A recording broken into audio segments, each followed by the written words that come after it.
Next gen நேயர்கள் அனைவருக்கும் இனிய நல்வாழ்த்துக்கள், இனிய புத்தாண்டு நல்வாழ்த்துக்கள். எல்லோரும் நன்றாக இருப்பீர்கள். 2025 முடிஞ்சிருச்சு. வெகு ஆவலோடு எதிர்பார்த்தேன். ஏன்னா 2025 பெரும்பாலானருக்கு அப்படிலாம் ஒன்றும் பெரிய அளவில் நல்லா இல்லை. 2025 நல்லா இல்லைங்க. 2026 எனக்கு ஏதாவது கை கொடுக்குமா? இன்றைக்கி இருக்கிற பிரச்சனைகள், பலவிதமான பிரச்சனைகள். ஒருத்தருக்கு ஒரு பிரச்சனை இல்லை. வேலை இல்லை, தொழில் இல்லை, வியாபாரம் இல்லை, பணம் இல்லை, குடும்பத்தில் நிம்மதி இல்லை, குடும்பமே இல்லை, அம்மா சரியில்லை, அப்பா சரியில்லை, ஹெல்த்து சரியில்லை, கடன் இருக்குது. இப்படிப்பட்ட பிரச்சனைகள் மனிதனை சுற்றி பலவிதமான பிரச்சனை. இந்த பிரச்சனையில் ஏதாவது ஒன்று 2020 அப்படி 26 அப்படியே கை கொடுத்து தூக்கி விடுமா, பிரச்சனைகளை தீர்க்குமா, கொஞ்சம் நல்ல விதமாக இருப்பேனா என்கின்ற ஆசை எல்லாருக்குமே உண்டுங்க. சரி, இந்த வருட பலன்கள் எப்படிங்க சொல்லப்படுகிறது? வருடாந்திர கிரகங்கள்னு சொல்லப்படக்கூடிய குரு பயிற்சி, சனி பயிற்சி, ராகு கேது பயிற்சி, இந்த 3 பயிற்சிகளை வச்சு தான் முக்கியமாக வருட பலன்களை சொல்கிறோம். இவைகள் பொதுவான ஒரு கோச்சார பலன்கள் தான். உங்களுடைய பிறந்த ஜாதக அமைப்பின் அடிப்படையில் தசாபக்திகள் எப்படி இருக்கோ அதற்கேற்றாற் போல தான் உண்மையிலேயே அதற்கான நல்ல பலன்கள் இருக்கும். அதற்கு துணையாக இருக்கக்கூடியவை இந்த கோச்சார பலன்கள். வண்டி 2 சக்கரத்தில் தான் ஓடுது, ஒரு சக்கரத்தில் வண்டி இல்லை. பிறந்த ஜாதக பலன் ஒரு சக்கரம் என்றால் இன்றைய கோச்சார, இப்போது நான் பேசப்போகின்ற புத்தாண்டு கோச்சார பலன் ஒரு சக்கரங்க. இந்த 2 சக்கரத்தையும் வச்சு தான் அப்படியே ஜாயிண்டாக வச்சு வண்டி ஓடுங்க. அப்போ எப்படிங்க இருக்குது? குருப்பெயர்ச்சி ஏதாவது இருக்கா? சனிப்பெயர்ச்சி எதனா இருக்கா? ராகுகேது பயிற்சி எதனா இருக்கா? எப்படிங்க இந்த பலன்களை நம்ம தெரிஞ்சுக்கிறது அப்படின்னு பார்த்தீங்கன்னா, முதல் 5 மாதங்களுக்கு எந்த விதமான பயிற்சியும் இல்லை. ஜூன் மாதம் 2ஆம் தேதி குருப்பெயர்ச்சி நடக்குது. 12 ராசிகளுக்கும் மிகப்பெரிய நன்மைகளை செய்யக்கூடிய குரு பகவான், உலக மக்கள் அவ்வளவு பேருக்கும் நன்மைகளை செய்யக்கூடிய குரு பகவான் இப்பொழுது மிதுன வீட்டிலிருந்து கடக வீட்டிற்கு உச்சம் என்கின்ற ஒரு நல்ல நிலைமையை அடைகிறார். It's a peculiar.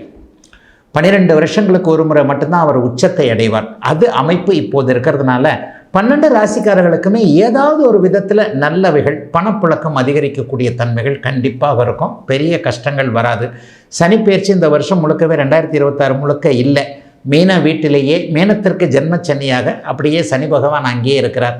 Rahu Ketu பயிற்சி டிசம்பர் மாதம் 5ஆம் தேதி நடக்குது. அது கடைசியில் நடக்குது. அதனால் இந்த வருஷத்தில் பெரிய தாக்கம் எதுவும் இருக்காது. அடுத்து இந்த வருடம் முடிய போகின்ற 20 நாட்களுக்கு முன்பு ராகு கேது பயிற்சி இருக்கனால அதுவும் இருக்காது. ஆக குரு பகவான் மட்டும்தான். முதல்ல குரு பகவான் கடகத்துக்கு உச்சமாகிறார்.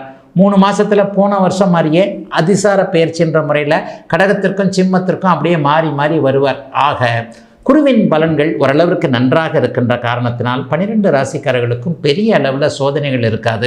2025 கஷ்டப்பட்டவங்க எல்லாருமே 2026 ஓரளவுக்கு நல்லா தான் இருப்பீங்க. இருந்தாலும் இப்போது தனித்தனியாக மேஷம் முதல் மீனம் வரையிலான இந்த 12 ராசிக்காரர்களுக்கு எப்படிப்பட்ட சாதக பாதக அமைப்புகள் இருக்கும் அப்படிங்கிறத இப்போது பார்த்துடலாங்க. கும்பராசிக்காரர்களுக்கு பெரிய நிம்மதி பெருமூச்சு விடக்கூடிய அமைப்புகள் இப்போது கண்டிப்பாக உண்டு. ஜென்மச்சனி விலகிடுச்சு. ஜென்மச்சனி விலகி 8 மாதம்தான் ஆகுது. ஜென்மச்சனி விலகினோன்னா அப்படி ஆகிடும் இப்படி ஆகிடும்னு சொன்னீங்களே, ஒன்றும் நடக்கலையேன்னு கேட்டவங்களுக்கு நான் அப்போவே சொல்லுவேன், மெதுவாக தான் எல்லாம் நடக்கும். ஜி பூம்பா அப்படின்ற மாதிரி அப்படியே சூ மந்திரகாளின்ற மாதிரி உடனே அப்படியே ஒரு பக்கத்தில் ஒரு 10 அழகிகள் புடைசூழ ஒரு ராஜா மாதிரி கிரீடத்தை வச்சுக்கிட்டு அப்படியே ரதத்தில் தடக்குன்னு போகிற மாதிரிலாம் எதுவும் நடக்காதுங்க. இங்கே அதெல்லாம் சினிமாவில் நடக்கும், கனவுல நடக்கும். அந்த காலத்தில் நடந்ததை வேணால் பணம் ஒளியில் எழுதி வச்சுருப்பாங்க. இந்த காலத்திலலாம் நடக்காதுங்க. கும்பராசிக்காரங்க நல்லா இருக்க போகிறீங்க. ஜென்மச்சனி விலகிடுச்சு. 2022, 23, 24 இருந்த தொல்லைகள்லாம் 25 ஓரளவுக்கு இல்லைங்க.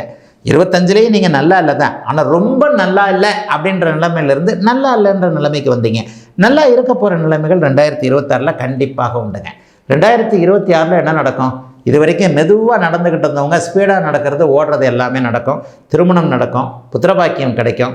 இது வரைக்குமே எது கிடைக்கலன்னு நினச்சிக்கிட்டு இருக்கிறீங்களோ நல்ல வேலை கிடைக்கும், நல்ல தொழில் அமையும், நல்ல வியாபாரம் இருக்கும், பணம் சம்பாதிக்க முடியும். அதுதானங்க பிரச்சனை.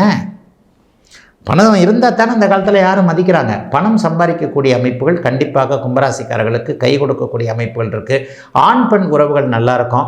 போன இதில் பிரேக்கப் ஆகி போய் அவளையே நினச்சிக்கிட்டு அவனையே நினச்சிக்கிட்டு அவரையே திரும்ப வந்துடுவாரா, அவரே கல்யாணம் பண்ண முடியுமா, அந்த பொண்ணையே கல்யாணம் முடியுமா நினச்சிக்கிட்டு இருக்கோம் எல்லாருக்குமே. அதெல்லாம் அந்த பொண்ணுலாம் வராது, அந்த பையன்லாம் வராது, நம்மளுக்கு இன்னொரு புது வாழ்க்கை இருக்குது அப்படின்ற மாதிரியாக மனதை தேர்த்தி கொண்டு இளைய பருவத்தினர் நன்றாக எதையும் சாதிக்கக்கூடிய அமைப்புகள் இப்போது கண்டிப்பாக கும்பராசிக்காரர்கள் அனைவருக்குமே இருக்குது. எல்லாவற்றிலும் மிகப்பெரிய நன்மைகள் இப்போது கும்பராசிக்காரர்களுக்கு கண்டிப்பாக உண்டு. கும்பராசிக்காரர்களுக்கு படிப்படியாக விடிந்தே விட்டது அப்படிங்கிறது தான் உண்மையான ஜோதிட செய்தி. பெரிய அளவில் அப்படியே படிப்படியாக கொஞ்சம் முன்னேற்றத்தை நீங்கள் கண்டிப்பாக அடைவீங்க. இன்னொன்று 40-50 வயசுக்கு மேற்பட்டவர்களுக்கு பிள்ளைகளால் இருந்த வந்த தொல்லைகள், கடன் தொல்லைகள், ஆரோக்கிய குறைவுகள் எல்லாம் படிப்படியாக தீரும். அதிலும் 6வது மாதத்துக்கு பிறகு 6ல் குரு வந்துடுறாரு ஐயா, அது எதனா கஷ்டங்களை கொடுக்குமா? இல்லை. வளர்ச்சிக்கான கடன்களை கொடுக்கும், புது கடன்களை கொடுக்கும். வீடு வாங்குறதுல கடன் வரும், வாகனம் வாங்குறதுல கடன் வரும். ஆனால் கடனை கட்டுற அளவுக்கு வருமானம் வரும். அதுக்கான நம்பிக்கையும் தன்னம்பிக்கையும் வரும். கடன் இருந்தாலும் கூட தொழில் நல்லா நடக்குது, கடனை கட்டுற அளவுக்கு வருமானம் வருதுன்னா அது பெருசாக இதாக இல்லையா இருக்காது இல்லையா?